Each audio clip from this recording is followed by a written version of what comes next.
Madame, Monsieur, bonjour. Quel plaisir de vous retrouver en cette matinée spéciale, en ce mois spécial, en ce mois béni.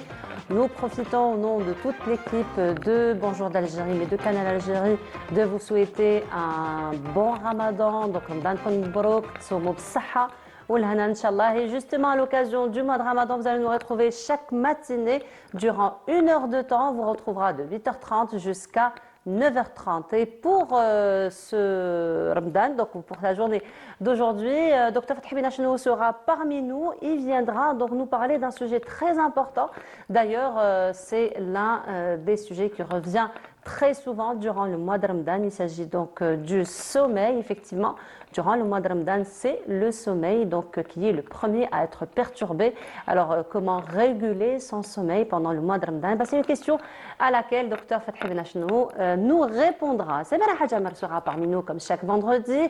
Et cette fois-ci, elle va s'intéresser à un objet très particulier qu'il s'agit du tadjine. Mais pas des moindres, ça va être le tadjine le plus vieux de la baie d'Alger en ce moment. Donc, il est exposé au niveau du musée maritime et Samira Hadjamar reviendra sur cet objet, ses particularités et sa spécificité. Et cette fois-ci, donc, vu que nous sommes en plein mois de Ramadan, nous allons donc parler des principes de Ramadan, du vrai sens de Ramadan, parce que effectivement, donc, Ramadan ne se résume pas juste à s'abstenir de boire et de manger, mais c'est surtout la foi qu'il faut mettre durant ce mois de Ramadan. Et justement, tout le sens du mois de Ramadan, nous y reviendrons en compagnie donc, de notre invité, M. Abdelhamid Hachad, donc, qui est d'ailleurs un ami de Canal Algérie qui vous accompagne durant les programmes religieux de Canal Algérie. Voilà donc pour le programme de cette matinée. Mais avant de commencer, ça va être une pause musicale en compagnie de Mahir Zain qui nous interprète une très belle chanson. Il s'agit donc Ya Nabi, Salamun Alayka, et on se retrouve juste après.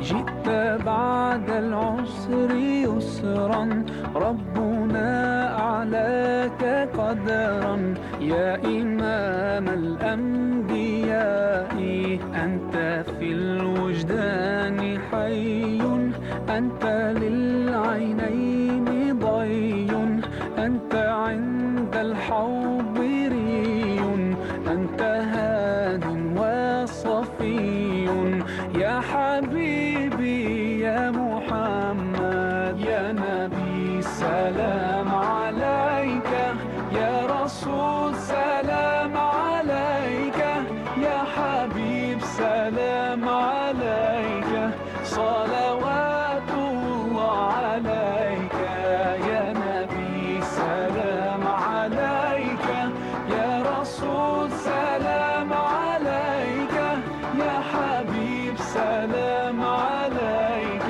صلوات الله عليك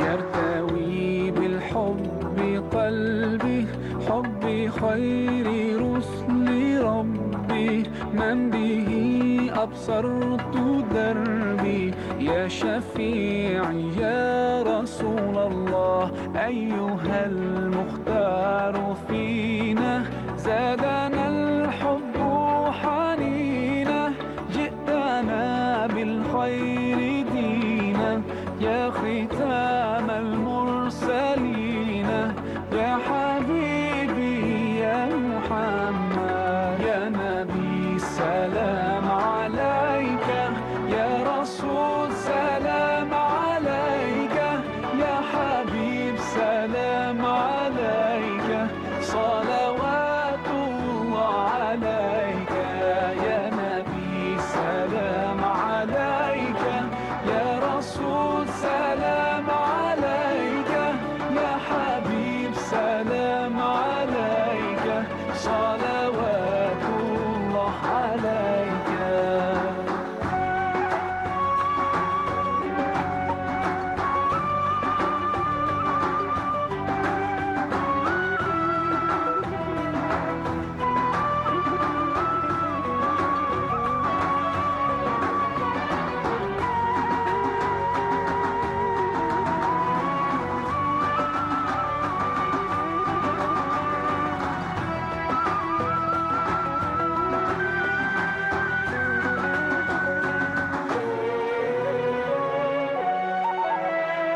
يا نبي سلام عليك يا رسول سلام عليك يا حبيب سلام عليك صلوات الله عليك يا نبي سلام عليك يا رسول سلام عليك يا حبيب سلام عليك صلوات الله عليك يا نبي سلام عليك يا رسول سلام عليك يا حبيب سلام عليك صلوات الله عليك يا نبي Retour sur le plateau. Voilà, c'était donc. Ah, je parlais doucement, hein, docteur Benachno qui est en train de dormir, il ne faut pas le déranger.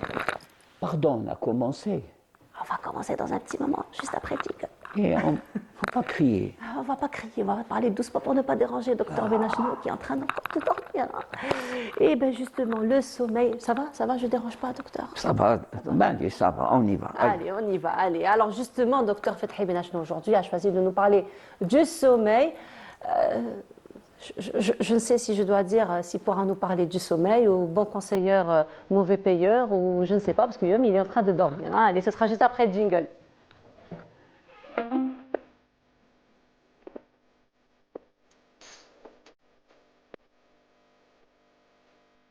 Docteur, ça va? Ça va.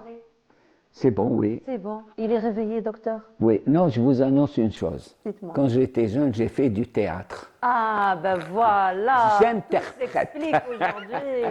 Docteur Ramadan Moubarak, Inch'Allah. C'est toujours un plaisir de vous retrouver. Merci. Et Voilà. Inch'Allah, siyamna maqboul. Inch'Allah. Parce que le sens du jeûne, Allah subhanahu dit à celui qui a été créé, tout est à toi, fais ce que tu veux, seulement une chose, sayyam li, je le dis en arabe, ça veut dire ton jeûne, c'est pour moi. Effectivement, Donc, et le sens de Ramadan et du jeûne, nous allons en parler en fin d'émission pour revenir un petit peu au principe du jeûne. Mais sinon, docteur, lorsque Ramadan arrive, le premier élément vital qui est perturbé, c'est bel et bien le sommeil. Donc c'est vrai que là, c'était un jeu de rôle que vous avez fait, mais malheureusement, c'est ce que nous voyons à la matinée de Ramadan, que ce soit les universités, que ce soit les écoles. Voilà, vous êtes commence enseignante me à plaindre. l'université et on parlait avant le début Oui. du comportement de certains étudiants qui sont affalés, qui sont... Pourquoi vous nous dérangez? On veut... Oui, quelque part. D'ailleurs, moi, je le dis à mes étudiants, je dis ça va, je ne te dérange pas, j'explique doucement. Voilà, Vous voulez que je prenne les autres étudiants, je pars dans une autre classe. Mais c'est vrai que c'est un phénomène qui revient très, très souvent, alors que le sommeil, c'est pas seulement quelque chose d'important, mais quelque chose de vital, docteur. L'être humain et même les animaux, chez eux, chez nous, chez l'être vivant, chez ce qui a été créé sur Terre, vivant, c'est la base, c'est le socle de la vie. Si je parle, si je bouge, alhamdoulilah, si je regarde les couleurs, si je sais où est-ce que je suis, vous voyez, je dis des choses, certains vont penser, oui, mais c'est des choses banales ce qu'il dit. D'ailleurs, même docteur, par rapport à l'importance du sommeil, les bébés, par exemple, quand on va chez le pédiatre, on leur dit « il ne mange pas bien ». Il dort bien? Voilà, Bah, c'est ça qui est important. C'est Vous plus. savez pourquoi? Et là, vous avez attiré l'attention sur l'importance du sommeil. Les bébés dorment jusqu'à 12 heures. Et quand on dort, c'est ce que les gens doivent comprendre. Notre corps ne dort pas. C'est pas parce que nous, on est affalés comme ça, on dort. Non, mais notre corps fonctionne, nos organes fonctionnent. Surtout, tout l'appareil hormonal, tout le cerveau, la respiration ne s'arrête pas quand on dort. C'est le côté végétatif. Il y a tout le corps. Moi, je prends un exemple. Surtout en ce moment, mois de carême. Toutes les supérettes, tous les magasins, tout. Vous allez voir les gens dans la journée, chacun il prend les produits, on va à droite, à gauche, et à droite, tout ça. C'est ce qui se passe dans notre corps. Et le soir venu, la supérette ferme. La supérette ferme, elle baisse le rideau, nous faisons la même chose. Et à ce moment-là, le propriétaire, les travailleurs de la supérette, ne vont pas partir. Ils vont nettoyer, se préparer pour que le lendemain, quand on ouvre, on trouve un magasin prêt, propre, nettoyé, tout ça. Notre corps fait la même chose. Notre corps, quand on dort, c'est qu'on récupère parce qu'il y a tous les appareils qui fonctionnent. Ramadan ou pas Ramadan, hein, tous les appareils respiratoires, digestifs, urinaires, tous les appareils fonctionnent. Et quand on dort, c'est l'occasion pour le corps de faire le ménage. Et c'est pour ça. Et on le voit sans être médecin ou autre chose. Parfois, le matin, quand on va au travail ou là on rencontre, allez, bonjour, ça va, la baisse, ouais, tu as passé une bonne nuit.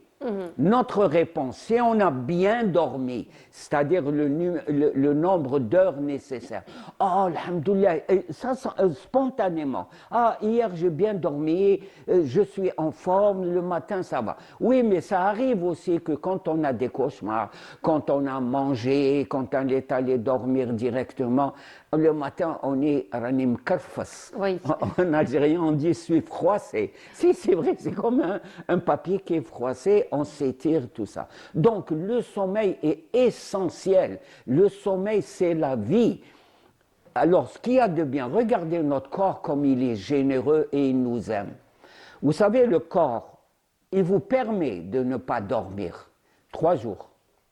C'est un crédit, au sens bancaire du terme, un crédit. Mais il ne faut pas oublier le crédit, il y a une chose, il faut le rembourser. Le rembourser avec des intérêts. Avec des intérêts. Et si vous passez outre, on va vous envoyer la procédure quand vous ne payez pas, et notre corps aussi, il va vous envoyer des signes. Vous allez commencer à trembler. Perte de mémoire. Perte de mémoire, surtout la concentration. C'est là où il y a les étudiants, où la concentration. Et surtout, les chauffeurs qui conduisent le soir, qui ne dorment pas assez. Ça, c'est extrêmement important. Et il faudrait venir. Moi, je demande aux chefs de service dans les hôpitaux de neurologie de faire des études sur quoi? Les accidents qu'on va avoir, et j'espère qu'ils vont être les plus faibles possibles. La cause des accidents, c'est-à-dire faire une étude, la cause des accidents. Et on aimerait savoir pourquoi tel conducteur a fait un accident. Il ne faut pas dire il y a eu tant de morts. Allah yarhamhum, c'est vrai que c'est impressionnant. On doit vraiment connaître la cause pour qu'on puisse sensibiliser par rapport aux causes, aux véritables causes qui causent ces problèmes-là. Justement, docteur, alors par rapport au sommeil, ce qui est encore plus terrible, c'est que c'est vrai que on veille trop tard, on ne dort pas la nuit, mais le problème, c'est qu'à un moment donné, on va carrément inverser l'ordre des journées et des nuits. Donc la personne ne va pas dormir la nuit et elle va récupérer le jour. Et ça, c'est un autre problème. Vous savez, la nature est la plus forte. La nature reprend toujours sa place. Oui. La nature, en médecine, on parle de la physiologie. La physiologie, elle toujours. Si vous la malmenez, si vous voulez l'inverser, on inverse une nature. Par exemple, on prend trop de café, on fume des cigarettes ou autre chose. Oui. Et surtout, on ne va pas se dire je vais aider la nature, prendre des comprimés pour dormir. Parce qu'il y a une inversion des fois de l'état physiologique où on ne dort pas le moment où on dort le soir, et c'est le soir. Vous savez que notre corps est réglé. Notre corps est comme une montre. Il faut toujours dormir avant minuit. Oui. Attention, il ne faut pas dire que le docteur Benachon, c'est le père Fouettard. Non. J'ai dit tout à l'heure que notre corps nous fait crédit, nous permet, et après. Par exemple, veiller. On peut le faire, par exemple, le jeudi soir, parce que le vendredi, mais pas d'une façon permanente. Chaque soir, il y a une veillée. Chaque soir, on reçoit. Chaque soir, on sort. Mais le problème, docteur, aujourd'hui, c'est que ce n'est même pas chaque soir on sort, ce n'est même pas chaque soir on reçoit. C'est une autre catastrophe, ce sont les écrans. Donc aujourd'hui, les jeunes, on les voit, ils sont complètement absorbés par les écrans et donc on ne voit pas le temps passer et hop, on est à 2h, 3h du matin. Alors là, je ne comprends pas pourquoi. On met le paquet, entre guillemets, accuser Ramadan. Oh, c'est Ramadan. Alors la formule. Ramadan, c'est une continuité, Une et après, continuité. voilà. Et surtout, cette fameuse formule, moi, qui me met en boule, je m'excuse du terme, c'est Ramadan ma kharatch aliya, en bout de oui. paix. Ça veut dire ce mois de carême. Donc, c'est le mois de Ramadan, c'est lui qui est responsable. C'est pas moi en tant qu'individu. Donc, vous voyez que certains comportements et surtout, le fait de déposer ma responsabilité, de la confier à quelqu'un d'autre. C'est Ramadan, c'est le jeune, c'est lui qui me perturbe. Donc c'est pas moi je suis innocent. Non, c'est un comportement individuel et si on jeûne, si on respecte Ramadan, on s'est engagé dans une sorte de philosophie de la vie qui fait que je m'engage. Je ne fais pas Ramadan parce que j'ai peur par rapport aux gens, je fais semblant et toutes ces choses-là. Et donc c'est toute une hygiène de vie finalement qu'il faut avoir pendant le mois de Ramadan pour passer. Et hygiène mentale. Exactement, hygiène de vie, hygiène mentale, hygiène de santé. Et justement, parlant d'hygiène de vie, docteur Samia Bouharour nous a préparé un reportage dans ce sens. Donc il répond à cette question dans ce reportage. Vous restez avec nous et on se retrouve juste après. Madame, est-ce que vous adoptez une certaine hygiène de vie pendant le ramadan? Pas seulement pendant le ramadan, tout le temps, toute l'année. Ah oui? Oui. Et c'est quoi votre... Je fais beaucoup de marches. Je fais du vélo à la maison. J'ai des activités, je suis à la retraite, donc j'ai des activités en dehors, bénévolat, etc. Anna, personnellement, pas de pâtisserie, bizarrement, alors que pendant l'année j'en mange, et pas de boisson gazeuse. Que des jus faits à la maison, même pas des jus chimiques. Je prépare mes propres jus et je bois beaucoup d'eau et je mange pas de pâtisserie. C'est les trois choses que j'évite le plus. On mange beaucoup de salade, on évite aussi le salé et les matières grasses. Je diminue aussi tout ce qui est matière grasse. السبور في رمضان نعمه كيما تصومي كيما نديروا السبور الحمد لله وانا في السبور في رمضان اللي نلقى روحي الحمد لله طريق رجله ديروا افون لا قبل قبل المغرب واحد 20 مينيت هكذاك ندير سبور كون بنادم ينقص الماكله ينقص السكر ويدير سبور وما يرقوش بزاف. حنايا السكر حنايا ديجا الغرب فاقوا باللي ماشي مليح للصحه ونحيينو انا الصباح السكر ما كانش. Et puis tout ce qui est gâteau, on essaie de faire des desserts à la maison, des flans, des tiramisu, des salades de fruits. Et je fais كاع واش يقول لي الميدسان نشرب بزاف الماء نمشي j'habite à Ouadramane, je suis venue ici à pied راني رايحه à pied. Pas seulement le ramadan. Parce que c'est mauvais pour la santé. Et comme tous les jours il faut faire shorba, il faut faire le harira. Non, moi je fais même la soupe de légumes. Franchement, j'ai pas le temps de faire du sport, malheureusement. J'essaye de marcher un peu derrière ce que je suis en train de faire maintenant. On essaie de trouver l'excuse du temps, mais bon, c'est pas une vraie excuse, mais Inch'Allah, j'essaie de faire cette année du sport. Le sport, vous faites que la marche, vous-même par exemple? Non, je fais un peu de sport parfois. Ah, oui, pas tous les jours, hein, oui. honnêtement. Mais j'en fais à la maison, hein. Oui. Oui. Si, j'en fais un petit peu. Très bien. Donc, J'ai toujours fait du sport. يقدر يدير واحد دين دميور مينيموم بار جور مور العصر. Ah, ok. Avant donc l'iftar. بيان سور سي نورمال. وعلاش؟ باسكو حنا نكونوا فارغين كرشت على نكون فارغه. D'accord. ما تكونش ثقيله. دونك يقدر يريزيستي هذيك لين دميور تاع في الفطار. انا نحب ندير سبور ابخي الفطور باسكو علاش انا نحب نزيد بوا نحب فوليمي فواي سي بور سا دونك قول لي مور تراويح صحة رمضان كل الشعب الجزائري وداري ولاديس وجايوان وكل العائلات وعليكم انتم ان شاء الله. نصوموا بالصحه والهنا ان شاء الله وربي يتقبلوا منا ان شاء الله. ورمضان مبارك ان شاء الله وكل عام وانتم بخير. ونصوموا بالصحه والهنا. Voilà, donc Samia Bouharour a rencontré quelques citoyens qui nous ont parlé un petit peu de leur démarche d'hygiène de vie durant le mois de Ramadan. Docteur, donc il y a quand même quelques personnes qui sont assez sensibilisées par rapport aux bonnes pratiques de santé durant le mois de Ramadan.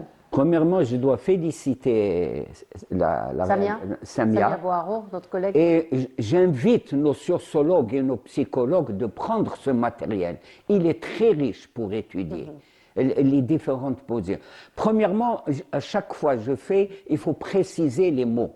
Le sport ne peut être que professionnel, c'est-à-dire des gens qui vont se livrer à des compétitions nationales, internationales.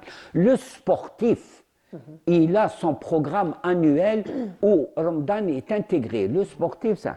Mais les sportifs du dimanche, ce qu'on leur recommande, par exemple, comme certains l'ont dit, par exemple, c'est faire de la marche. Ne pas faire de la marche. Faire des matchs de football dans le quartier entre amis, je crois qu'il ne faut pas les faire le matin, il faut les faire à 2 ou 3 heures avant le Maghreb. Pourquoi ? Les gens doivent comprendre que quand on jeûne, ça n'est pas l'absence d'alimentation, ça n'a rien à voir. Quand on jeûne, ce qui est à signaler, c'est la déshydratation. Le fait que je parle maintenant, le fait que je bouge, il y a des centaines d'opérations biochimiques.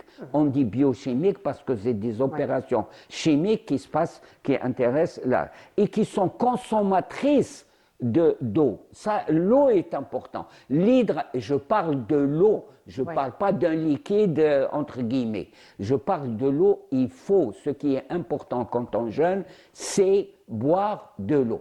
Rééquilibrer. C'est pas parce qu'il fait froid maintenant qu'on n'a pas besoin d'eau. Non, le corps, il a sa quantité d'eau qu'il utilise pour fonctionner. C'est comme une voiture. Le matin, on lève le capot pour voir le radiateur, est-ce qu'il y a de l'eau ou pas. C'est la même chose. On a construit la voiture sur la construction, entre guillemets, de l'être humain. Deuxièmement, il ne s'agit pas de faire un régime, ça veut dire entre parenthèses alimentaire, quand on jeûne. Je crois qu'il faut respecter une discipline alimentaire. Attention, je répète, je ne suis pas le père Fouettard, on peut faire des excès. Personnellement, je fais de temps en temps un gâteau sucré, surtout les nôtres. Et l'Algérie est une terre merveilleuse. Les baklawa, les zlabia, les tcherek, et nos magasins sont achalandés.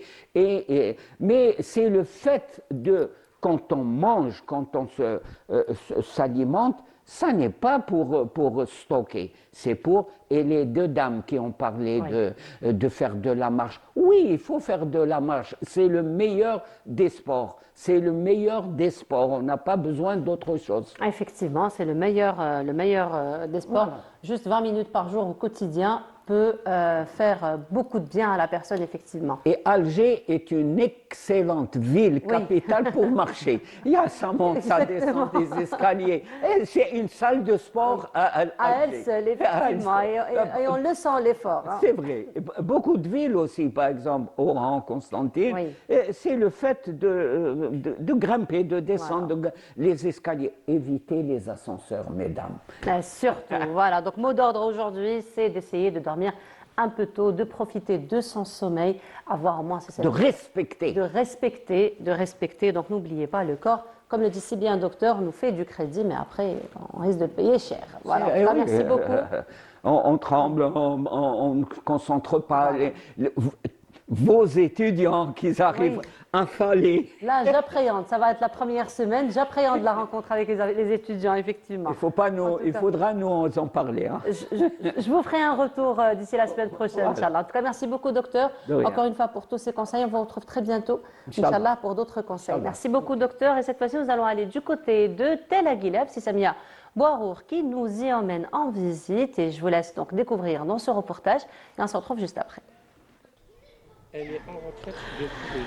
Après avoir parcouru une vingtaine de kilomètres en voiture depuis la ville de Bourgny, nous voilà arrivés à environ 1500 mètres d'altitude à Tel Aguileb, une station climatique réhabilitée en un lieu de repos idéal pour se ressourcer en pleine nature, au milieu des cèdres et des montagnes. Une richesse en faune et en flore qui rend cet endroit très prisé. Lounès Méziani, un guide qui connaît bien les lieux. Voilà donc la merveilleuse à Tel Aguileb, effectivement, la faune il y est encore, mais elle peut disparaître d'un jour au lendemain, du jour au lendemain. Nous avons des chacals, nous avons des renards, nous avons du porc-épic. Il y a aussi les oiseaux, les volatiles, ce sont les rapaces comme l'aigle, le vautour Parkinoptère d'Égypte, qui n'est pas ici et qui vient souvent à la fin du mois d'avril, mois de mai, pour nicher ici. Il n'est pas ici. C'est-à-dire il est migrateur, c'est un volatile, c'est un rapace migrateur. Il y a le vautour fauve qui est tout le temps ici. La passivité des citoyens qui parfois ne réfléchissent pas au bien-être de l'animal, ils peuvent disparaître comme le singe magot qui est là. Il est en nombre important, mais on le nourrit. Malheureusement, les gens lui donnent du pain, du gâteau, du Coca-Cola, chose qu'il ne faut pas faire. La flore, pour la flore, nous avons le cèdre de l'Atlas qui est là devant nous. Le cèdre de l'Atlas, il est protégé par la loi, comme tous ces animaux que je viens de citer. Il y a le cèdre de l'Atlas, il y a le if, il y a c'est des arbres un petit peu rares. Le if, le pin noir, le sapin de Numidie. Ils sont là. Dans cet endroit du tourisme de montagne perché sur le flanc nord du massif du Djurdjura, les visiteurs n'hésitent pas à emprunter cette route sinueuse, fatigante souvent pour le plaisir des yeux, face à ce splendide spectacle naturel. Et ça vaut le coup. L'air, il est pur. Les routes, elles sont bien faites, même si elles sont serrées, tortueuses, sinueuses. On a vraiment peur en montant comme ça très haut de la montagne, mais ça vaut le détour. Ne serait-ce que l'air qu'on respire ici. On a les singes aussi, la nature, les cèdres, vraiment. Et là, on va faire une petite randonnée et j'espère que ça va bien se passer. C'est une découverte parce que comme j'aime la montagne, il fallait que je vienne. Malheureusement, on n'a pas eu la neige. Et ben, j'espère que la prochaine fois, il y en aura et puis je reviendrai. Il faut dire aussi que l'endroit est magnifique, il est bien entretenu, c'est très important. Donc là, on apprécie la nature à sa juste valeur. Je fais souvent des randonnées, généralement chinois, Tnit El Had, etc. Et c'est la première fois que je suis venu à Taléguine. Okay, donc c'est beau, hein, c'est magnifique, c'est très propre à une certaine altitude. Ah, c'est très très propre, c'est une belle cédrée. Je suis émerveillée par la nature, par les montagnes, par l'air frais qu'on respire, ça permet vraiment de se déconnecter et de se ressourcer surtout. J'aime beaucoup la forêt ici. Alors les arbres, ils sont très beaux, les singes, voilà l'hôtel très luxueux, le manger c'était trop bon. Oui. Je me sens apaisée, je me sens libre. Cet endroit abrite un parc classé réserve de biosphère par l'UNESCO en 1997 et des infrastructures hôtelières rénovées récemment pour offrir le meilleur aux visiteurs. Le projet, c'est d'intégrer l'hôtel dans l'environnement proche d'Aou. Donc, quand on dit l'environnement proche, c'est les villages, c'est la Kabylie, c'est le Djurdjura, c'est le parc national. Donc, ma première mission, c'est d'offrir aux clients une restauration qui s'accorde avec son environnement.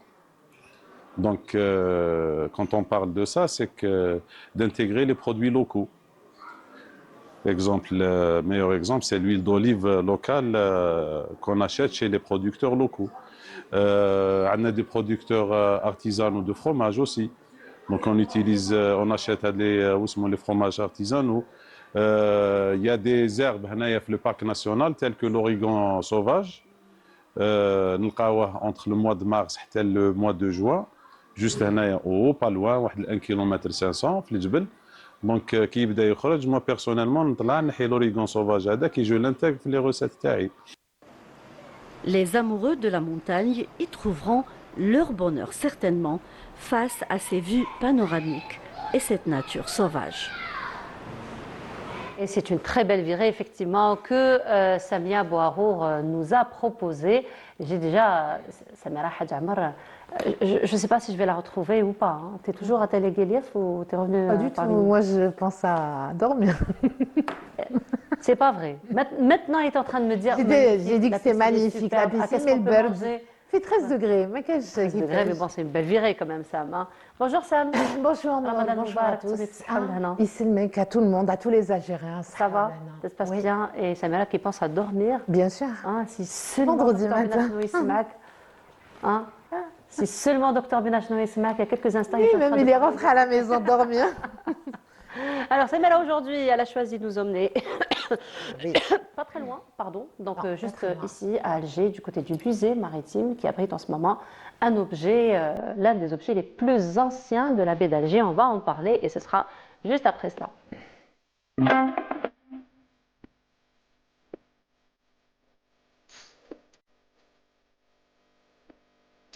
Et Samira, aujourd'hui, donc, on va parler d'un objet qu'on retrouve tous à la maison, d'ailleurs. Surtout fait Ramadan. Oui. Surtout fait Ramadan. Personnellement, on l'a et on l'a pratiquement de la même couleur. Je ne pense pas qu'il y ait une maison qui ne dispose pas de cet ustensile qui est tagine. Sauf que tagine duquel tu vas nous parler, il remonte à l'Antiquité,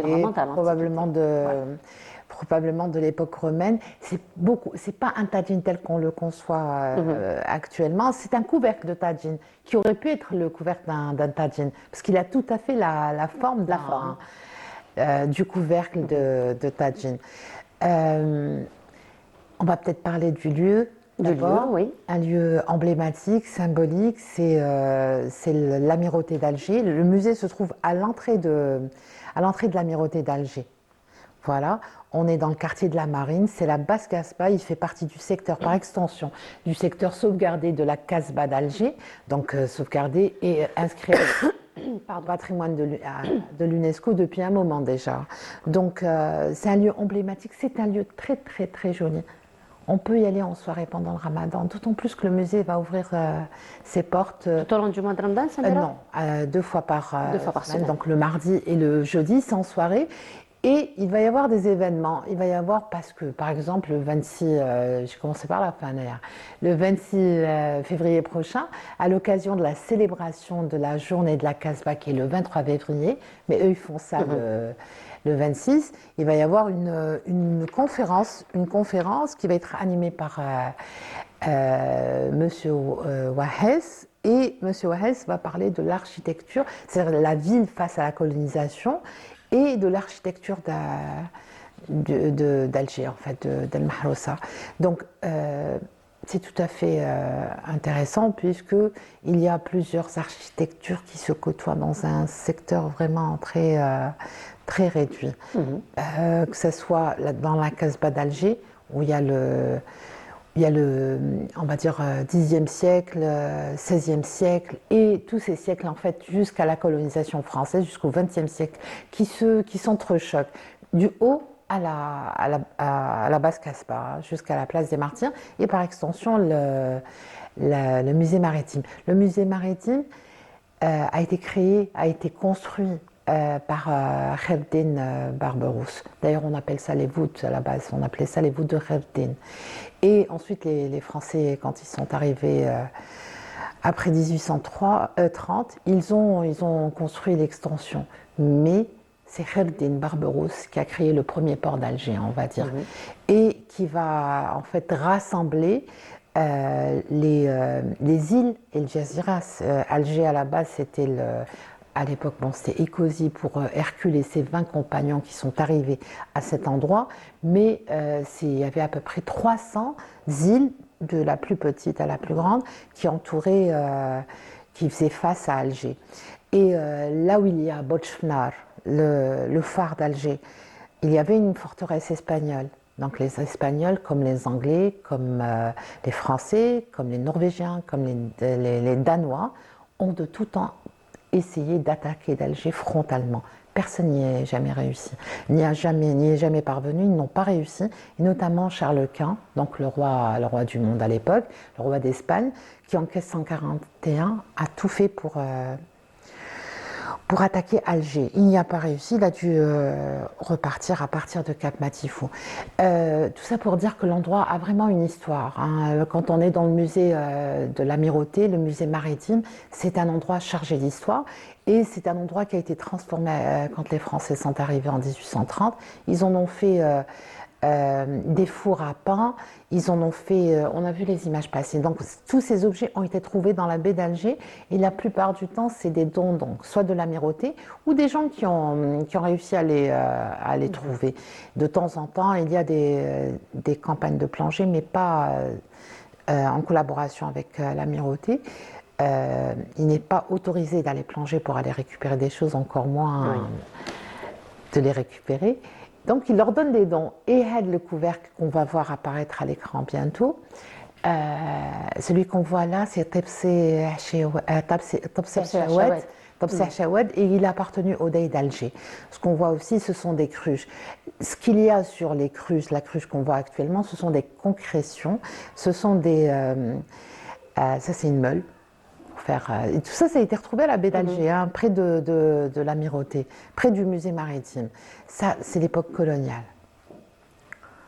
Ça, c'est ce qu'il y avait, je pense, sur le phare. Et on le voit. Le voilà, c'est le couvercle. Le couvercle, voilà. Le couvercle d'une marmite, d'une jarre, d'un... C'est vrai qu'il n'a pas changé de... Le voilà, on le voit un peu mieux. Il est un peu dégradé sur le côté, on le voit.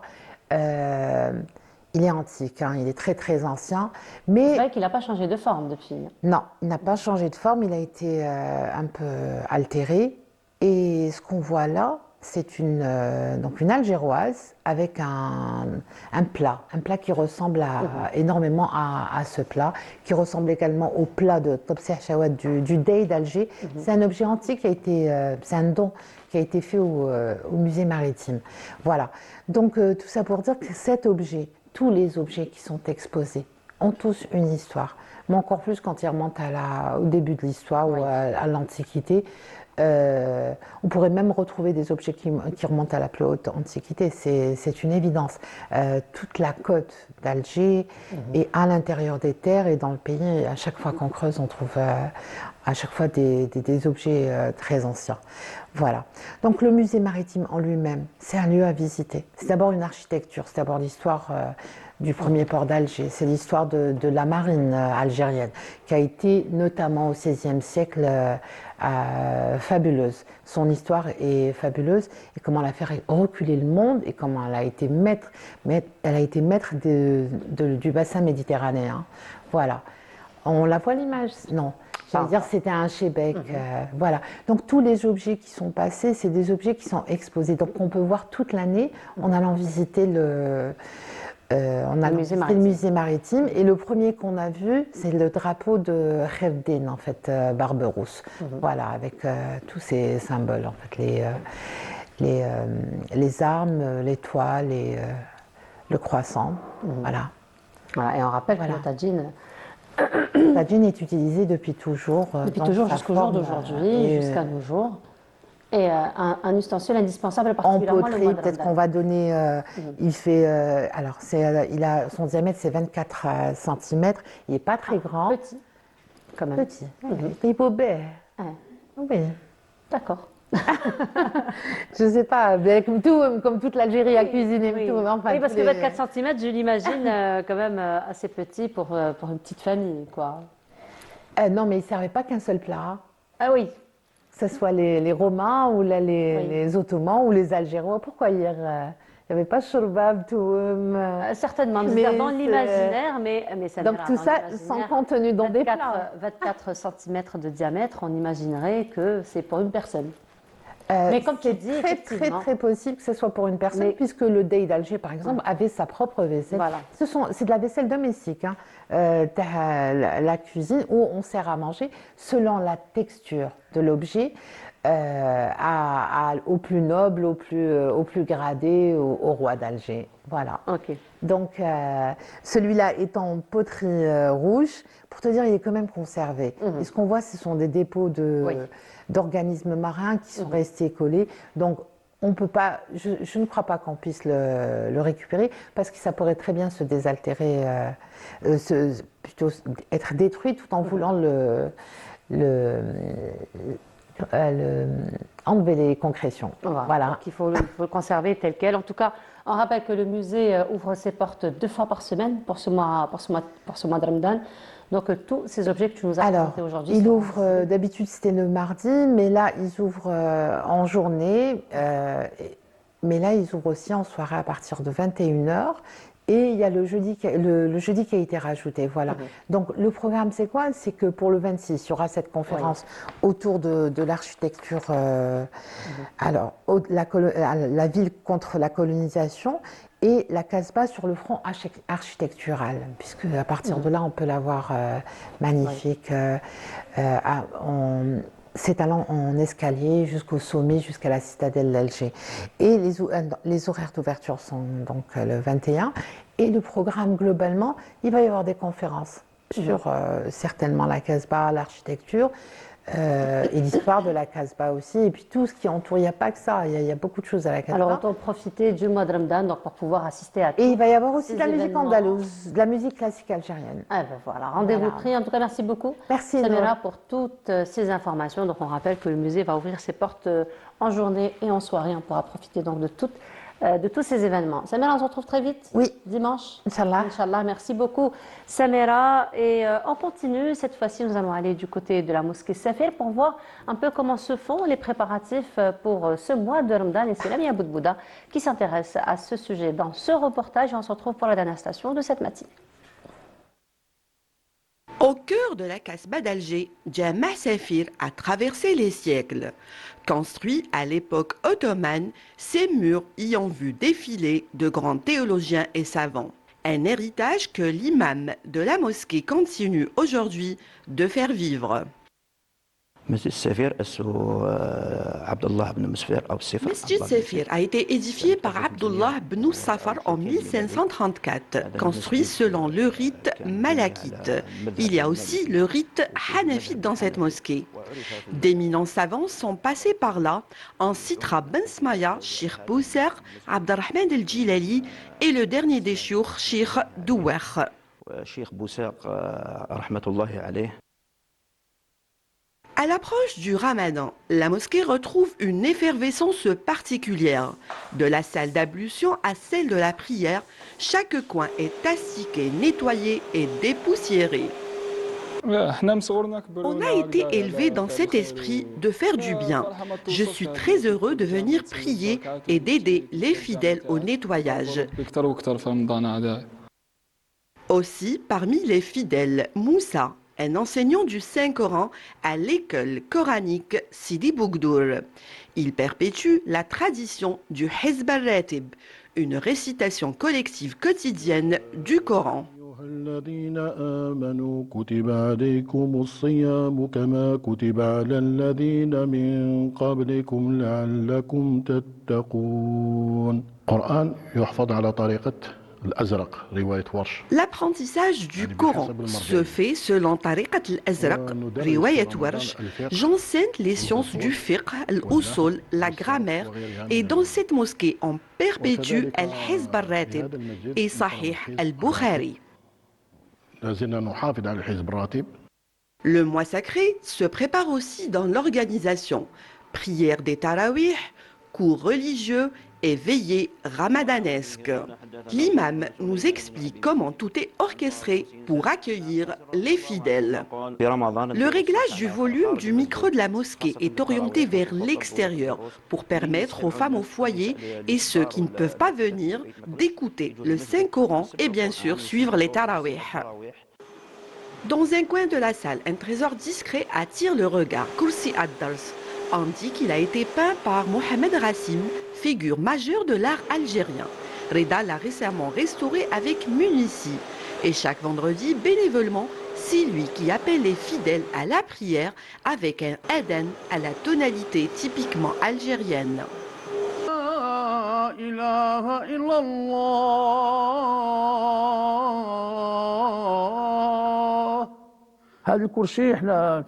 Je suis parmi les fidèles et j'ai eu le plaisir de restaurer cette belle pièce qui était peinte en vert. En brûlant cette chaise, on a découvert ces belles ornementations qu'on a repris dans les moindres détails, car c'est l'œuvre du grand peintre Mohamed Rassim.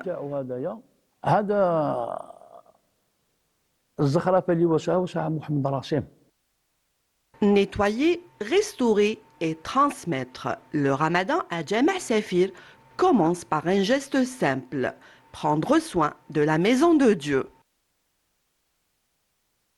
Voilà, magnifique ambiance des préparatifs donc, du mois de Ramadan au niveau de la mosquée de Safir, mais on imagine que toutes les mosquées, tous les espaces donc, religieux se préparent pour ce mois béni, pour accueillir les fidèles, et tous ces préparatifs donnent tout son sens au mois de Ramadan. Et le sens du mois de Ramadan, nous allons en parler justement ce matin en compagnie d'autres invités. Monsieur Abdelhamid Hachad, bonjour, bienvenue à vous. Bonjour. On ne vous a pas vu depuis Ramadan les fêtes, on disait. مرحبا بك رمضان مبارك والسمو بالصحة والهنا. الله يسلمك ورمضان مبارك لكل الشعب الجزائري, bien sûr spécialement notre communauté à l'étranger. Inch'Allah, c'est ce qu'on espère. Alors, Monsieur Hachad, effectivement, donc, le mois de Ramadan, c'est le mois du jeûne, on le sait, mais quand on parle de jeûne, première chose à laquelle on pense, c'est jeûner pour la nourriture et pour les boissons, alors que ça ne se résume pas finalement rien qu'à cela. Bien sûr, et bien justement, le mois de Ramadan est un grand mois, un grand mois qui est qualifié comme un grand moment de grâce d'Allah Tabaraka wa Ta'ala. Ce mois béni, bien sûr, qui est le mois du Coran.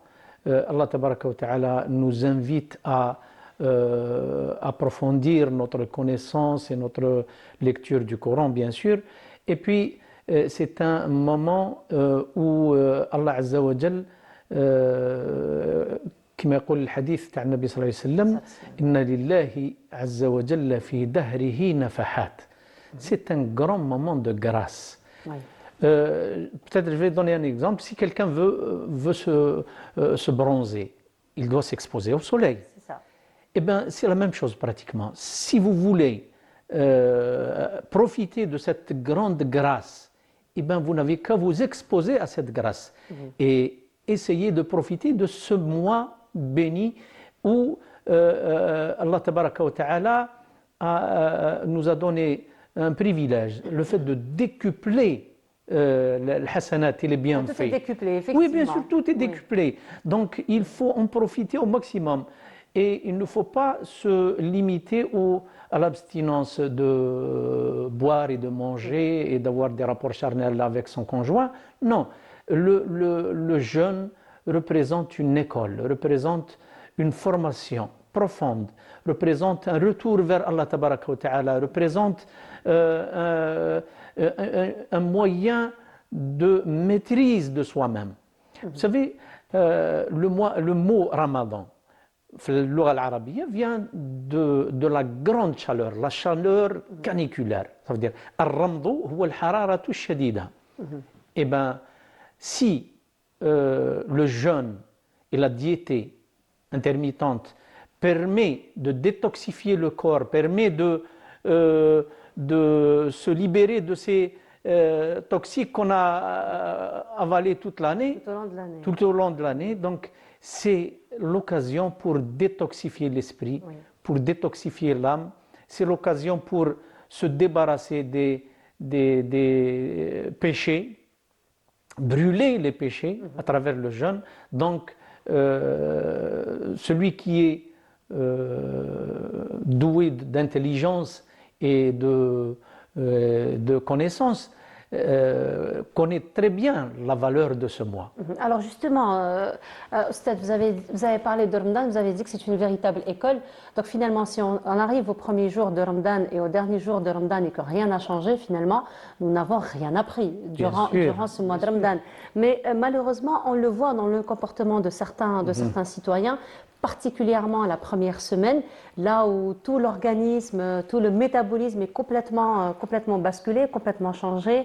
Donc qu'il y a quand même des comportements d'énervement, des comportements d'achat compulsif à un moment donné. Donc on le voit particulièrement à la première semaine. Or que c'est une semaine où on peut aussi se préparer pour pouvoir corriger tout ça tout au long du mois. Qu'est-ce qu'il faut faire? Vous savez, le mois de Ramadan est un bon cadeau, est un beau cadeau, parce qu'il nous aide à nous découvrir. On se reconnaît,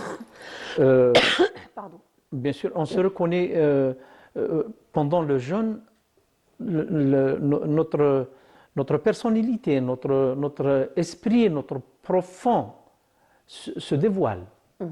On se découvre. Les mauvaises habitudes, يعني الطبيعة ماشي مليحة تبان في بنادم. Donc c'est l'occasion pour se découvrir, c'est l'occasion pour essayer de corriger ce qui a été abîmé ou ce qui a été comment dirais-je يعني حاجة اللي فسدت في طبائعنا durant toute l'année. C'est l'occasion pour redresser son comportement, redresser sa trajectoire, parce que en fait c'est une route, c'est une longue route, c'est un cheminement lent, spirituel dans la voie d'Allah Tabaraka wa Ta'ala. Et puis quand la première semaine arrive, les gens se découvrent et on voit des comportements qui sont un petit peu bizarres, un engouement qui n'est pas expliqué. Les gens se libèrent, se laissent aller pour gaspiller, pour acheter des choses qui ne sont pas utiles. Alors, et malheureusement, on voit que la moitié, si ce n'est plus, de ce qu'on achète est jeté à la poubelle. Malheureusement. لو كان نشوفوا غير الخبز اللي راه يتلاح نشوفوا غير الماكله اللي تفضل وتتلاح. Pourquoi ce gaspillage? Allah Tabaraka wa Ta'ala يقول إن المبذرين كانوا إخوان الشياطين. Et le but principal du jeûne et de ce mois béni est d'arriver à la piété. Allah Tabaraka wa Ta'ala قال يا أيها الذين آمنوا كتب عليكم الصيام كما كتب على الذين من قبلكم لعلكم تتقون. Afin que vous puissiez atteindre la piété. Et atteindre la piété nous renforce notre foi, renforce notre proximité d'Allah Tabaraka wa Ta'ala et nous aide à nous maîtriser, à nous découvrir, à redresser notre comportement, bien sûr. Et c'est là le but. Le but, c'est de sentir le besoin des autres, sentir la nécessité des autres, arriver à sentir ce que ressentent les démunis, ce que ressentent les gens qui sont pauvres. Donc, c'est une occasion pour nous d'avoir cet esprit d'un seul corps. النبي صلى الله عليه وسلم يقول المسلمون أو المؤمنون في توادهم وتراحمهم كمثل الجسد الواحد. Ça veut dire on est un seul corps et يعني le membre atteint nous pousse à être sensible avec ce membre, bien sûr. C'est tout le corps qui réagit. Donc c'est l'occasion pour nous de connaître nos concitoyens, nos voisins, et c'est l'occasion bien sûr pour la rencontre. C'est toute la famille qui se regroupe, enfin pour certains, c'est le mois où on se retrouve tous à table, réunis à table. C'est pas donné à tous les mois. Et c'est vrai que tous les mois, chacun, il est... Bien sûr, il est occupé par ses occupations, mais c'est vrai que le mois de Ramadan, il est unificateur. Bien sûr. Donc, et c'est aussi l'occasion d'avoir cette solidarité avec les voisins, avec les gens qui nous entourent, essayer de renforcer ce lien de parenté, essayer de renforcer ce lien de voisinage. Bakri, je me souviens, qui يدخل Ramadan, tout le monde comment dirais-je, يعني كل واحد يمد un peu de ce qu'il a préparé. Hein? C'est pas parce que l'autre n'en a pas, mais c'est يعني هذيك العقلية تاع une convivialité, on est tous en famille, presque en famille. وإحنا النبي صلى الله عليه وسلم يقول بأنه سيدنا جبريل جاء ليوصيه على الجار حتى ظن أنه سيورثه. يعني قريب النبي صلى الله عليه وسلم حس باللي راح يعطي له une part dans l'héritage. Ça veut dire le voisin est un membre de la famille. Et c'est pour ça que le mois de Ramadan يعني, nous donne cette occasion de regroupement et de compassion. Effectivement. Alors, un autre point que je voudrais bien qu'on aborde, d'ailleurs on l'a abordé ce matin sur le plan santé, je voudrais bien qu'on l'aborde avec vous sur le plan spiritualité, c'est le sommeil, parce qu'à chaque fois, l'un des éléments, comme je disais ce matin avec Dr Benachnou, l'un des éléments qui est le plus perturbé, c'est le sommeil, et c'est ce qui va finalement impacter, c'est le premier élément qui va impacter sur la justesse de notre jeûne. Donc on voit beaucoup de personnes, beaucoup de citoyens qui vont veiller tout au long de la nuit et ils vont dormir tout au long de la journée jusqu'à la rupture du jeûne. Donc comme si on ne va pas ressentir que nous avons réellement fait notre devoir de jeûne. Bien sûr, il faut savoir que la modération est recommandée dans tous nos actes. Bien comme bien يعني, dans notre nourriture, dans notre relation et nos rapports avec les gens, النبي صلى الله عليه وسلم يقول إن اعطي لكل ذي حق حقه. C'est savoir faire les parts des choses. اعطي لكل ذي حق حقه. Ça veut dire la famille a son droit. Les enfants ont leurs droits. Notre corps a un droit sur nous. Et parmi les droits, pas de souci, donc, et parmi les droits qu'on doit observer, le droit de notre corps, il faut lui donner يعني القسط الكافي تاع الراحة. Il faut bien dormir, il faut bien يعني il faut pas abuser dans يعني في السهرات هذوك. Et puis في النهار الإنسان يجي à moitié achevé. On dirait qu'il a travaillé la nuit. Si ce n'est complètement achevé. Bien sûr, achevé, complètement achevé. Donc il faut faire tout ce qu'on doit faire, on doit le faire avec modération. Et النبي عليه الصلاة والسلام حتى في الأكل والشرب يقول ما ملأ ابن آدم وعاء شرا من بطنه. Il n'y a pas un récipient qui a été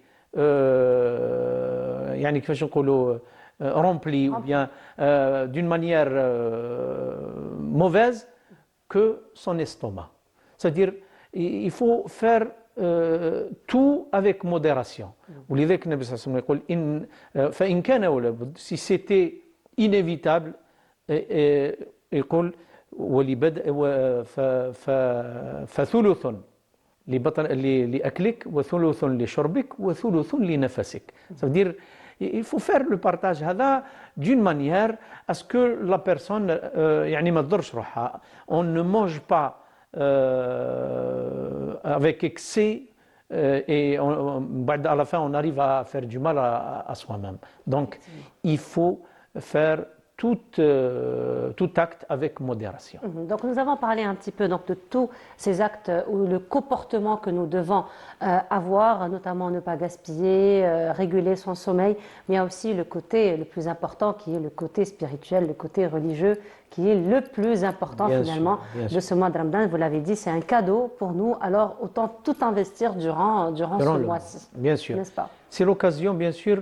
Après le fطور, شوف النبي عليه الصلاة والسلام يقول le fils d'Adam profite de deux joies et de deux bonheurs. Le premier, c'est le moment de la rupture de son jeûne. C'est un plaisir. Rester pendant 12 heures ou 14 heures sans rien manger, puis on arrive à table avec une table bien garnie, c'est un vrai plaisir. Donc c'est une joie. La deuxième joie, la plus importante, c'est la rencontre d'Allah Azza wa Jalla. Le bonheur, le grand bonheur, la grande joie, c'est le moment de rencontrer Allah Azza wa Jalla. Et c'est possible, Allah Tabaraka wa Ta'ala قال وجوه يومئذ ناظرة لربها ناظرة. Des visages illuminés, des visages éclairés, profitant de leur voyance d'Allah tabaraka wa ta'ala. ناظرة ينظرون إلى الله عز وجل. C'est le bonheur le plus parfait. يعني c'est l'extrême. يعني هذا أكثر شيء يتحصل عليه الإنسان في الجنة. Donc, pour arriver à cela, il faut profiter bien sûr de Ramadan. Vous avez Salat Tarawih. C'est l'occasion de multiplier un petit peu nos prières surérogatoires. Avoir الإنسان يصلي, et c'est pas forcément الإنسان يصلي les 11 ركعات. Il peut faire 4 ركعات, 2 ركعات, le reste il le fait chez soi. ما كانش مشكل. Ce n'est pas une obligation إنه الإنسان يجي لصلاة التراويح في المسجد. Ce n'est pas une obligation, c'est surérogatoire. Mais il ne faut pas s'en passer. الإنسان وراه اللي هو ضامن باللي le compte تاعو est bien rempli. Donc il faut en profiter au maximum. C'est le moment où on doit observer et on doit réserver un temps, ne serait-ce qu'un petit moment pour la lecture du Coran. Méditer dans la parole d'Allah tabaraka wa ta'ala. Et le meilleur moment, c'est le meilleur moment, bien sûr, après le Salat al-Fajr. Inna Qur'an al-Fajri kana mashhouda. C'est le meilleur moment. Et c'est le meilleur moment pour plusieurs raisons. D'ailleurs, احنا للاسف الشديد في رمضان les gens par fatigue مباشرة يصلي الصبح يعاود يعطيها. Donc alors que le contraire qui est recommandé. Parce que بعد صلاة الفجر c'est le moment نتاع الرزق. C'est là où c'est le moment نتاع البركة. C'est là où tout est comment dirais-je يعني يوزع الخير يوزع الرزق يوزع في هذا المومون هذا. دونك être absent بعد se plaindre على ربي ما عطاليش على ربي ما عطاليش vous n'étiez pas présent. Voilà. On a dit احنا من الاول on a qu'à s'exposer à ce moment de grâce. Être absent c'est يعني تولي الملام. Effectivement, donc nous sommes juste au début du mois de Ramadan, donc nous avons tout le mois pour profiter pleinement de cette grâce, pour profiter pleinement du bienfait de Ramadan. En tout cas, merci beaucoup Ustad d'avoir été parmi nous. C'est toujours un plaisir de vous compter parmi nous. Le plaisir est partagé. Et encore une fois, مرحبا بك, vous êtes chez vous et encore une fois, Ramadan Moubarak, Inch'Allah Rabbi yaqbal minna. Et voilà, donc nous arrivons à la fin de notre émission. Merci beaucoup de nous avoir suivis. Je vous souhaite une excellente journée à tous. Profitez au maximum donc de ce mois béni. On se retrouve dès demain, Inch'Allah, avec grand plaisir à partir de 8h30. Voilà, merci beaucoup, au revoir.